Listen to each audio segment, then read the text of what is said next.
Hello and welcome to the Tea in Tokyo podcast. This is week 4.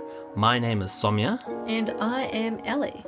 So that's right, it's been 1 whole month since we got here, but the chilled out days of being tourists are officially over. We had our first week of training at our new jobs, so you'll hear more about that right now.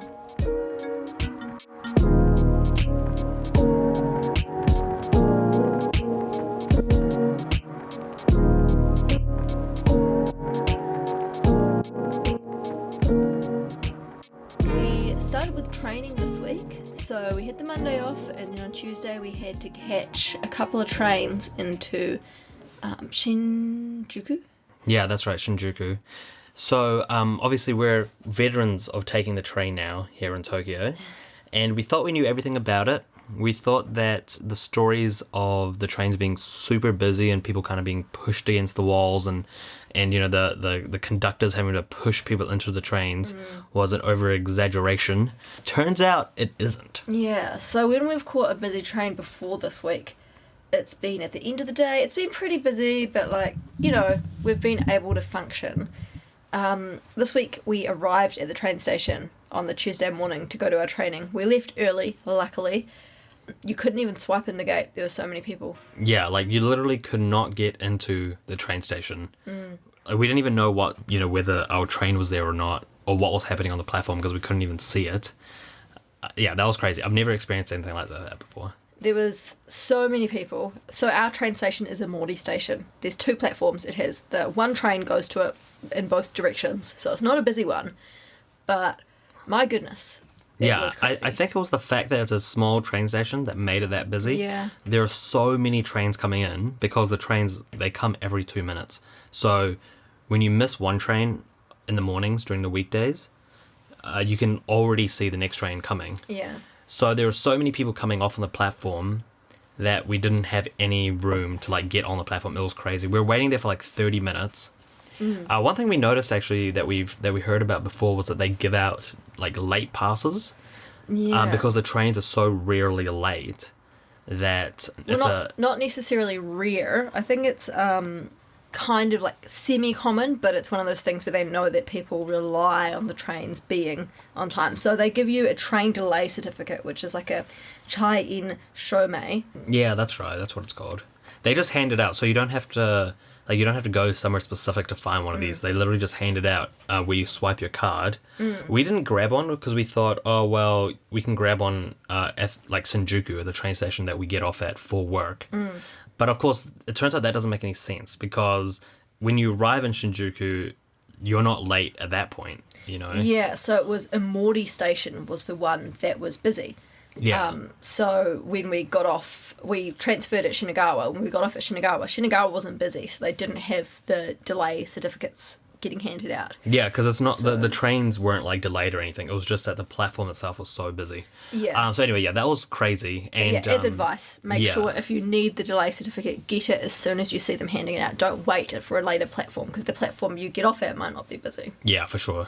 It's really crazy when it's busy because I feel like human beings work like a liquid in a train. You don't think you could fit in any more people, and then you just squeeze yourself in and people just find little gaps. Yeah, it's pretty crazy. Yeah, we were squished amongst so many people. We physically couldn't move at all. Yeah, you were stuck with your arms by your side, and you'd have multiple people pushing in on either side. Everyone would just politely stare into the distance, or maybe squeeze their arms up somehow and stare at their phone. Yeah, it's the only time you don't have to worry about holding on to a rail or something. Yeah. Because you literally can't fall down because there's so many people. Yeah, even when the train suddenly moves, the whole group is so compact that you're stuck in place.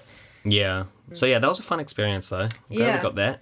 And we get to experience every day now, basically. Well, with our work, we work in the afternoons, and that was at rush hour in the morning. True. Yeah, you're so right. we experienced it for each day of our training. It was pretty busy. First day, super busy. Second day, not too bad. And then on the third day, it was really busy again. So it seemed semi-common that at that specific station, they'd just have such a mass amount of people leaving the train and going onto the platform that it would always be delayed by that because Yeah, for sure. And also, there's not like, enough space. our actual train itself hasn't really been delayed much. But on the train, it tells you how every other train is delayed, like if it is delayed. And it's crazy, like, all the different reasons. Like, there was that massive typhoon that happened, like, months ago here. And they obviously still haven't fixed some lines, because that's still a reason for some delays. And then other delays, like, we've seen an animal on the rails. Yeah, an animal got hit by accident, which is sad. Well, where we assume it got hit. I mean, it just said animal on the rail, right? Didn't it say it said animal collision? Oh, maybe, yeah. Yeah. But then also there's, like, doors stuck on... I mean, not doors. Bags stuck on the train doors. Like, there's so many reasons. Congestion was the reason that ours was delayed, just because there was too many people. Oh, right, yeah. But yeah, it's quite cool because you can see, for example, if you know you're going to be catching another line, you can keep an eye out to see if there's any delay going on there. Yeah. Yeah, and, like, on Google Maps, there's so many different ways to get to, like, one destination in Tokyo, which is really good. We probably took, like, on the 3 days, we took 3 different ways to get to work. It was always the same, just like, same, like, end location, though, and the same time. It would take around about the same time. Yeah. So the training itself, it was, like, 9-hour days, super long days. So neither Ellie or I have, like, we haven't been English teachers before. Like, we've taught before, but we never as English teachers, so this is something new.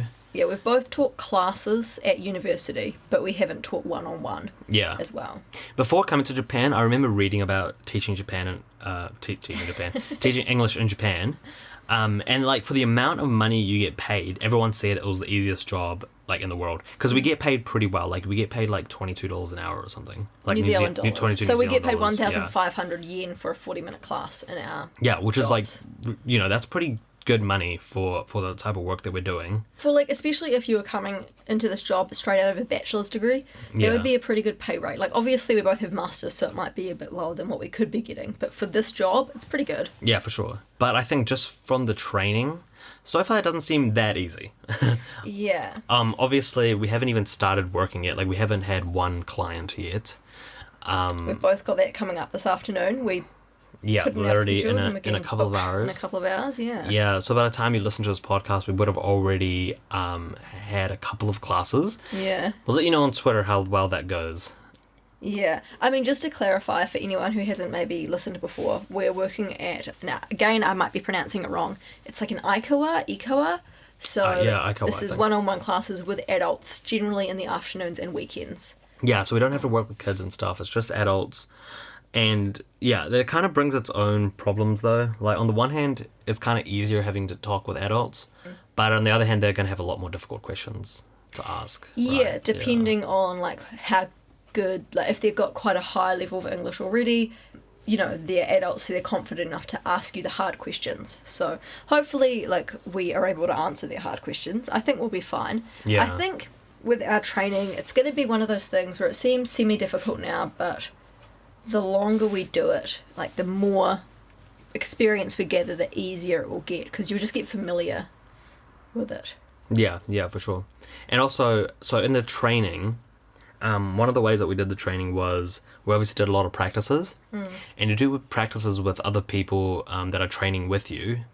Now, the problem with that, though, is that they know how to speak English, and you have to pretend like you don't know, but it's so hard to do that. You know, especially when you're having a conversation with them 2 minutes earlier.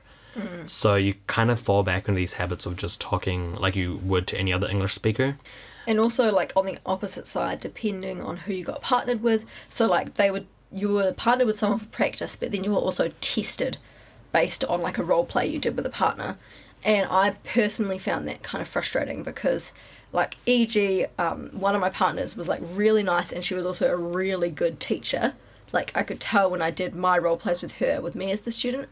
But as a student, she just wasn't very good because I don't think she quite got that she was meant to be pretending to be someone who couldn't speak English. Yeah. So I'm meant to be demonstrating that I can answer questions and I can correct mistakes, but she wasn't making any mistakes. So it was, like, pretty frustrating. I think it's hard for some people. Like, I guess it's kind of like you're acting, right? So for some people, I find that really hard. Oh yeah, I totally got why she wouldn't be doing it. Yeah. But I still found it like a frustrating way to be tested, that it's reliant on the other person kind of like giving you a chance to correct them. Yeah, for sure, yeah. Like, obviously, we still both did, like, quite well with the training. Yeah. But still. Yeah, and in terms of like the other people that were there, we're the only 2 people from New Zealand. There was like 10 people there probably, Yeah, I think so. who were all starting at the same time as us. There was a couple from Canada, a couple from like Iran, from like the Philippines, Australia. America. Yeah. Yeah, I think that was like all there was of it, actually yeah. people from quite a lot of places. Surprisingly, none from Europe. Yeah. There was someone there from Ghana as well. So like, Oh, yeah. yeah, people from all over the world. Like, yeah, as long as you know how to speak English, like it doesn't matter if English was your first language. At least at the company we're with. Some companies will only hire native English speakers, but ours, as long as your English level is up to a native standard, Yeah, which is quite cool. which I feel like they know because to teach English in Japan, you have to have a bachelor's degree at the From an minimum. English-speaking university. Yeah, exactly. So if you could do a bachelor's degree in English, you probably know how to speak English. That's not the requirement to teach. That's the requirement to get a visa. To get the type of visa we have. Which, like, most people obviously are going to need that visa to teach. So, kind of is a requirement to teach, but not officially. Yeah, true. Overall, the training went pretty good though, except for me. So for Ellie, it went really well for both of, like, so you had like 2 assessments. And both of Ellie's assessments, you did pretty well, right? Yeah, so the first assessment was with someone who was meant to be pretending to be a lower level client.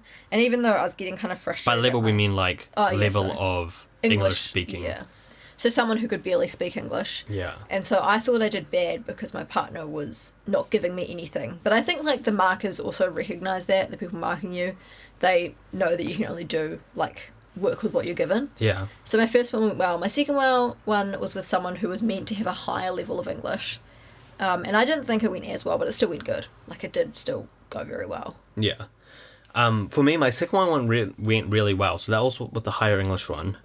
I could talk more naturally, so it went pretty good. And I think just from the experience from the first one, yeah, that made it a lot better. The first one, though, it was the worst thing ever.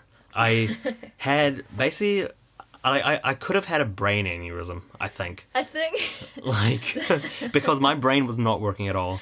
To like give you a little like example of what I was thinking. So you have to do these role plays, and in the role plays, it's basically like a play, right? So it has like one person's lines and then the other person's lines. So a role play with the student. Like, they have a script, and it's basically to teach them about the language they're learning about that day. Yeah, and it's in like a textbook, and they have the textbook. So in the role play, the 2 lines were you and friend. Now, you is them, so that's their lines, and then I'm playing like the friend. In my brain, I could not get my head around this because I was thinking, okay, from their perspective, okay, if they're reading it, then you must be me, so I have to be you. So therefore, they must be the friend. So then I was like, wait a minute, if they're the friend and I'm me, then who's they? Like, who are they supposed to be? So he basically just overthought it, freaked out, didn't understand the task he was meant to be teaching about. Yeah, like to the point where, like, the character's name in the textbook, it wasn't their name, like their fake Japanese name that they had. And I was thinking, wait a minute, why is their name not in the textbook? Now, obviously, their name wouldn't be in the textbook. Because obviously, in real life, they're not going to have a customised textbook per person. Yeah, that's ridiculous, but that's how much my brain wasn't working, where I just panicked completely. And also, like, it was such a low-level English speaker that kind of confused me as well, because the lines, for example, were... Like, the things we were teaching them were, like, how to describe flavors. So it was like, this cake is... Oh, the cake is sweet. The coffee is bitter. Like, that kind of stuff, right? Super simple. Yeah. And I was reading that, and I was thinking, I don't understand this. Like, the cake is sweet. Yeah, obviously. Like, what's the point of this? What am I trying to... Because you're teaching them what sweet is. Yeah, and, like, I was what like... the word sweet means. I was like, no way is that what I'm teaching them. There must be something else. So I was, like, desperately trying to think of something else to teach them. And then once it ended, like, the very second it ended, I thought, oh, wait a minute. It is that simple. Like, I'm overthinking it way too much. Like, maybe for someone whose English level was, like, quite a bit higher, that would have been, like, a reasonable question. Why are we teaching them about flavours when they can already, like, fluently speak? Yeah, yeah. But no, we were practicing pretending to teach someone who couldn't speak much at all. Yeah, so, like, we already have our schedules for this week, and I can see that like, one of the students that I'm teaching is, like, a super... well, no, I'm talking about the super low level. Oh, yeah. So now I know, like, you know, if I have to teach them colors, like, that's literally all I'm teaching them. So And now I also, know that. Small stuff for both of us. We both, as you can hear, we speak quite fast, naturally. Oh, yeah, so fast. We say like a lot. My mum listens to the podcasts and she messages me all the time to tell me how much we say like. Thanks, Yeah. Mum. We appreciate it. Yeah, that was a big problem with me. Like, there you go. I just said I'm just then. Was speaking way too fast. So when I'm nervous, I speak even faster. Yeah. I think my natural voice is fast enough, like as fast as it is. But I was speaking so fast, and then to like a low-level English speaker, like they would have no chance understanding me. Yeah. We practiced the night before our second test. I think it helped. Yeah, we for sure. literally spent the whole evening like speaking ridiculously slow. So it wasn't as slow as you'd actually speak. Yeah, and like at home, and then just out about to each other for the whole night, and also for the morning the next day, we were speaking like this.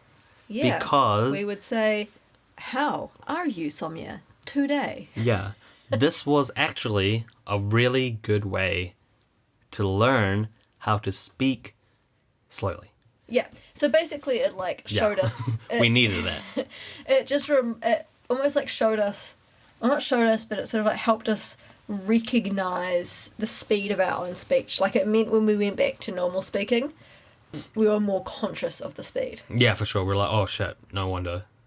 You know, and the thing is, like, Ellie told me something good, which is like, she said, you've spoken to heaps of people in Japan who can't speak English very well. And like, you know, when we're traveling to other places as well, like when we went to Indonesia, there's obviously people there that don't speak English.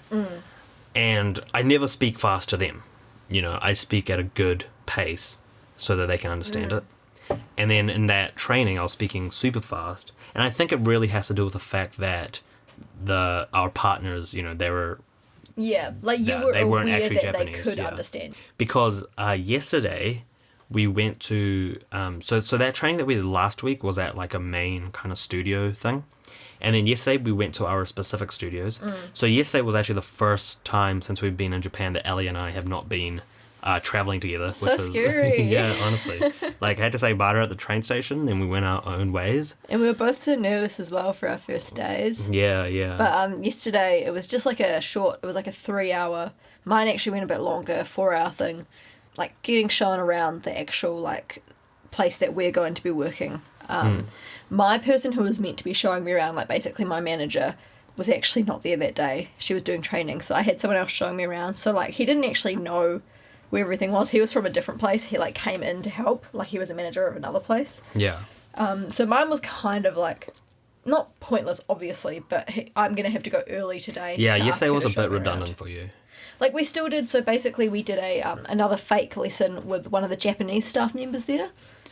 Yeah, and it was so much better because you... Mine was the opposite. Mine went terribly. No, but in terms of how fast you speak and stuff, because you know that they can't speak English very well, so you're going to that level. No, but again, like, almost the opposite happened because they told me before I did it, like, my person told me that the lady who was going to be my fake student, he was like, oh, she's actually got a blah blah level of English, but she's going to pretend to have this low level. So Yeah. again, I went into it being like subconsciously knowing that she could understand me. Yeah, he shouldn't have said that. My guy just said, you're just going to be talking to this person, and I have no idea whether she was acting or if that's her actual Japanese, her actual English level or whatnot. Yeah. So for me it went better, for Ali not so much. For me, my training went so well. Like, I was getting so many, like, you know, like, well, not so well, but I got, like, the equivalent in New Zealand of, like, A's and A pluses the whole way through, which was nice.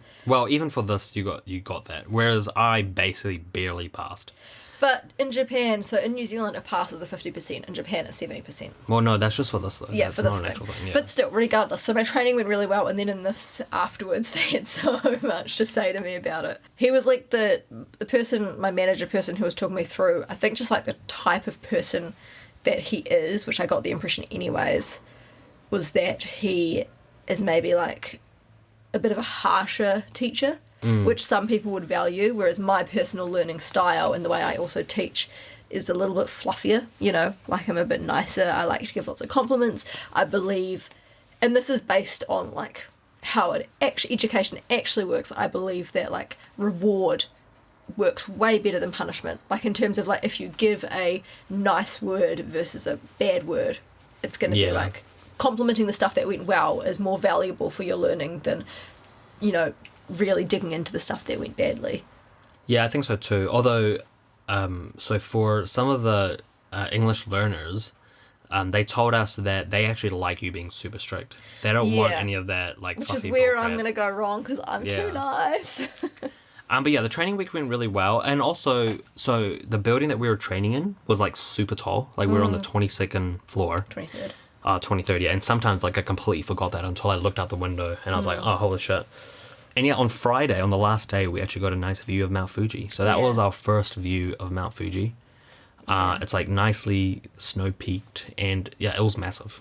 Like, I mean, it got covered by the clouds pretty quick. Yeah, true. We only got to see it for like an hour, but I can't believe we're going to be climbing that in sometime this year. If we get fit enough.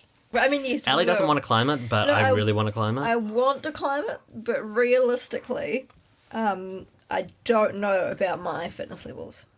I don't know, from what I've heard, in the same way that teaching English in Japan is like the easiest job in the world, what I've heard is that climbing Mount Fuji is the easiest climb in the world. Because apparently it's so flat that like you barely notice how tall it is. I don't know, we'll have to get some training in. It's 200 meters taller than the tallest mountain in New Zealand, Mount Cook. But it's like, 50 times easier to climb. Like, everybody can climb that, whereas to climb Mount Cook, you have to be like an experienced mountaineer or whatever. That's right. The other thing that we did actually is we went to Yoyogi Park, where they do a lot of festivals and concerts. And is it basically like Tokyo's Central Park or Hagley Park? Yeah, pretty much, yeah. Yeah, exactly. So it's pretty much exactly like Central Park.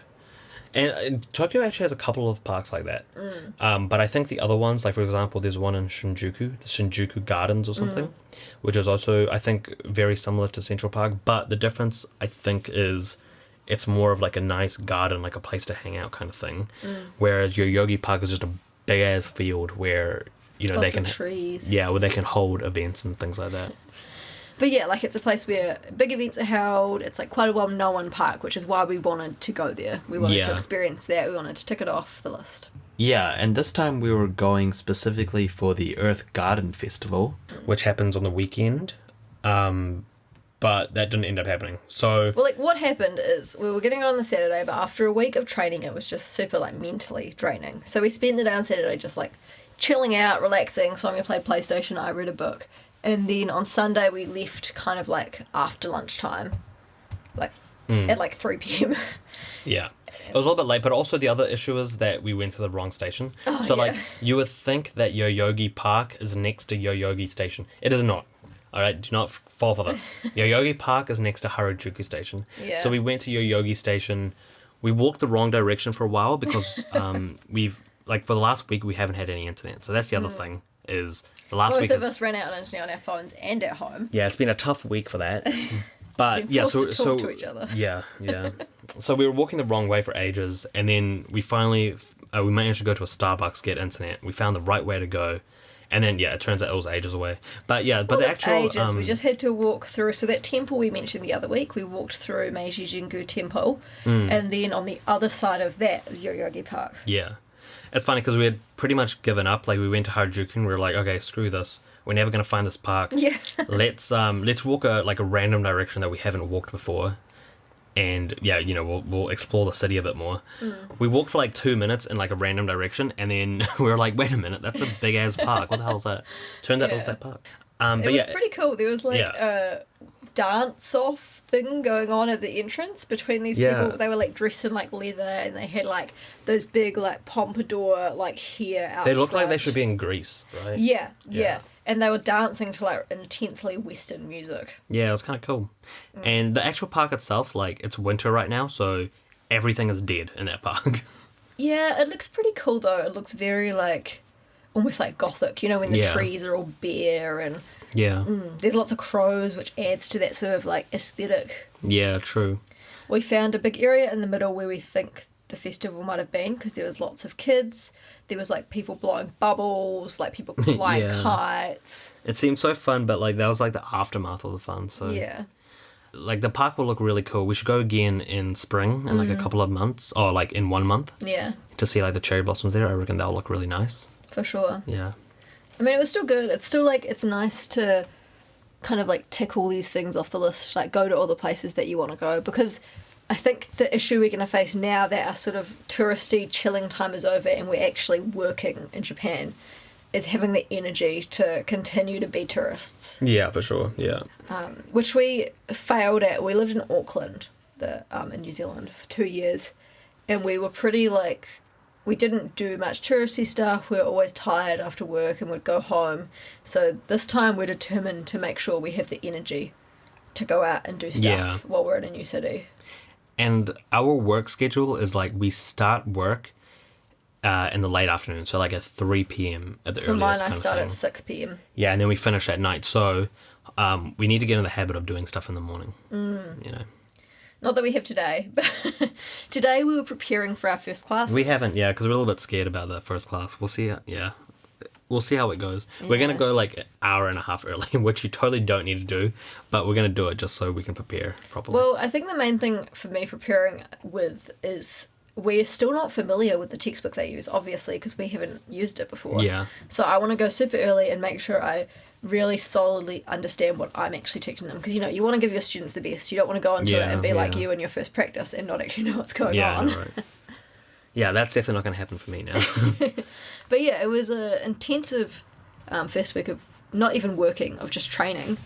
It was different from the rest of what we've experienced. It was cool to be like, oh, this is the next stage of our lives. Yeah, true. You know, the previous ones were funner, but they were just like having fun. This is like getting into our lives. And also because the training was with, like we said, it was with 8 other people. And I think everyone was there was like just as desperate as us to like make friends and like... Yeah, true. It was the first time in like a couple of weeks that we've each spoken to like people other than each other outside of like customer service situations. So like we made friends, like we all added each other online, some on Facebook. Some of them we're probably not going to message again.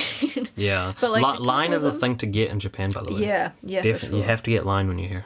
Yeah, so it's like an app, like WhatsApp. Yeah.